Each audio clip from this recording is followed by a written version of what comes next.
Welcome to the Christian Hardscaper. I am a new YouTube channel. About 2 months ago I started this channel, and for me to be able to spread out and get these videos to other people that may like them, that support of hitting the like and subscribe button goes a long way and helps the YouTube algorithm to push these videos out to a wider audience. Okay guys, we're back to the shop. We're also here to grab a couple boulders for that job. So, a couple good sized ones in here, a few spots. I'm gonna try to dig them out, put them aside. We got, it's hard to see from here, but there's another pile of boulders over there that I'll show you. But first things first is I'm gonna try to grab a couple from over here and see what they look like. So, let's do that. We'll put them in a pile, get ready for the morning. And then in the morning, we'll have that same dump truck to load it up with boulders and bring it to the job site. So let's keep moving.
Damn rock was slippery. But I did want to talk real quick. All this vegetation you see growing around those rocks and behind them. Some of you guys might know what that is. You see it in this area too, all around the back of the wall there. And it's called Japanese knotweed. It's a extremely invasive species, probably one of the most invasive species I've ever seen. I don't even know what they categorize it as. It's not a shrub. It's not a vine. It's just its complete own vegetation, and it came from Japan. They brought it over actually because when it does flower near the end of the summer into the fall, it's got like nice little white bell flowers on it. So it's kind of good looking, but it is such an invasive species. It came from Japan, and people found it growing on the sides of volcanoes and mountains. And they ended up grabbing some and bringing it over across seas and to other places. And it just spreads like crazy. The roots go down 3 to 4 inches, 3 to 4 feet. And what's wild about the plant is when you dig into it with any kind of shovel or machine, if you split a root and you don't get all the way down to the bottom of the root, it actually sprouts 2 or 3 new branches off of that one root. So when you actually dig into it and you start digging up the roots, it actually causes the plant to spread more, which is crazy. And that's why when people do try to get rid of this plant, it ends up doing nothing and actually making it worse. If you look into it, like I said, Japanese knotweed, it's an extremely invasive and horrible plant to have around your property. But anyway, let's get back into it. Alright guys, now it's time to load the boulders. We got the stone dumped on site, the 3/4 inch stone. Now we load the big boys. Alright guys, quick mini excavator note here. When you're loading any kind of boulders like this that are pretty heavy, you gotta, without a doubt, bring your plow side straight into where you're loading and make sure you set that down. A couple of these boulders, if I don't have that front plow down, have the ability to tip me while I have it too far out and trying to load it in the truck. Like that one in the back here. If I don't have any front support with my plow, forget it. This boulder will tip my machine right over. So I'm loading it from the side. I'm grabbing it from the side, and I could tip sideways, but I'm more worried about right here. You can see my plow is facing where I want to end up having the boulder, and I'm keeping it as close as I can to the end of the tailgate, so that when I get it over the tailgate, now if it falls, at least it's going in the truck, and I won't have to worry about tipping. Have you took me the truck with the loader? Yep.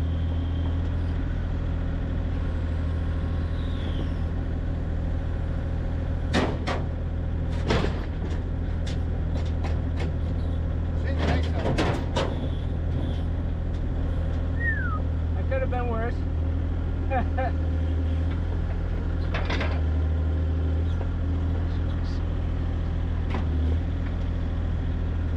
Want that right in the end. Yeah. Comes out first, you know? Yeah.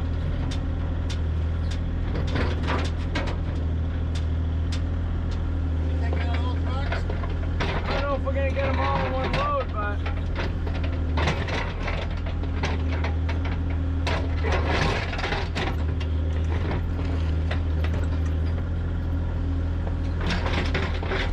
alright guys, so when you're loading stones like this too, don't always just grab it and go. You gotta give it the wiggle test. The wiggle test, like you was about to see here.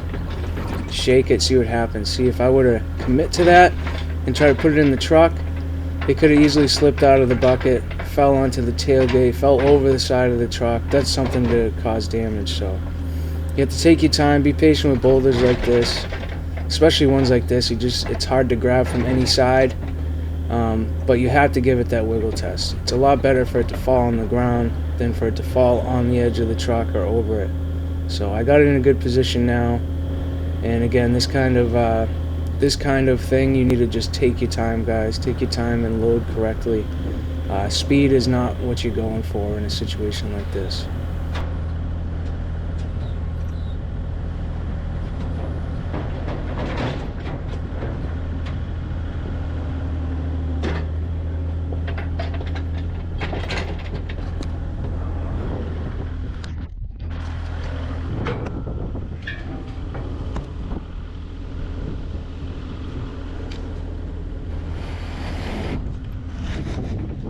Okay, so to be able to fill this truck up properly, you're going to see I'm trying to move these boulders nice and tight together. I want the big ones on the end so that when they go to dump, the big ones fall out first and don't have any chance of getting hung up on anything. But like I said before, when you're loading this kind of stone into a truck, guys, with any machine, it's about taking your time and being precise, and you know, really looking out for any possible damage or injury. These aren't stones you want to just mess around with or take lightly. You take your time and you stack it in the truck the correct way. But I was actually surprised to get all those stones in that one load. Those 750s are very helpful. So grabbing the grading bucket, loading up the machine, and we're headed back to the job site to dump the boulders off and start building the boulder wall. Hey guys, back to the job. The Mini, the boulders, and Benny. It's the most important part. Alright, let's get these rocks dumped.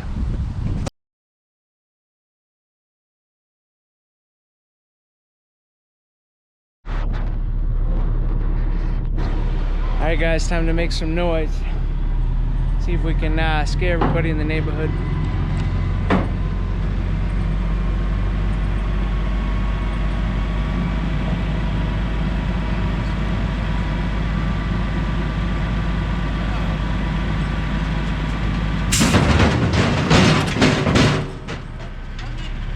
Yep, keep going.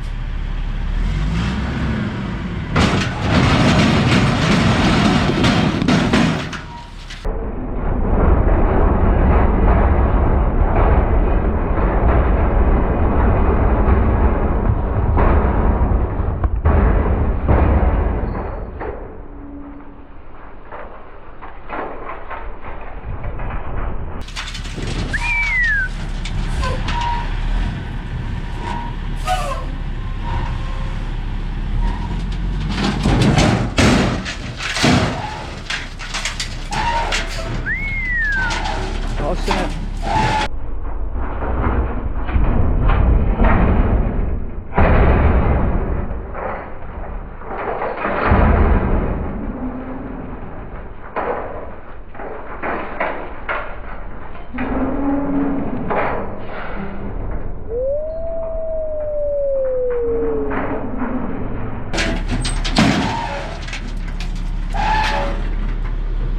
One hell of a noise every time it happens. I think that last one hit so hard the thing broke in half. Yep. Alright. Let's get him out of here. Benny's getting the machine unhooked over there. Start placing stones. Stay tuned. Alright guys, we're coming to the end of this part of the process and this job here. I just wanted to show you guys what it takes to you know, move these big rocks around from one place to the next. It's definitely pretty tough on your equipment, but it's an awesome result being able to use this kind of stone on a project. But we're just getting rid of these roots because I am done with excavation and we're on to the building part of this project. So make sure you check out the next video where we actually install the boulders and get our backdrop all set and taken care of. So thanks for watching. God bless. Okay guys, we got a pile of rocks.